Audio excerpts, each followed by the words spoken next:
Bekoboddan assalomu alaykum o'rtoqlar. Esinglarda bo'lsa Abbosxon serialimizni aynan shu yerdan boshlagan edik va davom ettirmoqchimiz. Do'stlar, Abbosxonning ahvoli juda ham yaxshi. Bizga yordam berganlardan, ehson qilganlardan Alloh rozi bo'lsin. Biz birgalikda uddaladik. Boringlarga shukr. Yaxshi ham sizlar bosira. Ana endi fikringlar biz uchun juda ham muhim. Esinglarda bo'lsa Abbosxonning dadasining kreditlari hamda 10 mingga yaqin qarzlari bor. Hozir bor kreditingiz narxi shuncha, 36 million qancha? Qancha qarzga kirgansiz? 10 mingga yaqinda.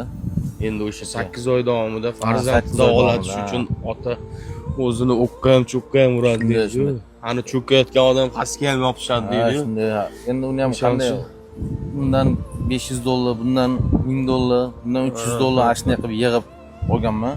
Holatni ko'rdinglar o'rtoqlar, nima deysizlar? Davom ettiramizmi yo'qmi? Albatta kommentariyaga fikringizni yozib qoldiringlar. Meni fikrim yaxshilikni oxirigacha qilish kerak. Sizlar nima deysizlar? Albatta birlashsak, birgalikda katta kuchimiz. Hammasi Allohdan. O'zbek nefti gazi ham kommentariyaga atmetga qilib ketinglar. Balki bu safar yordam berishlari mumkin. Hammaga rahmat.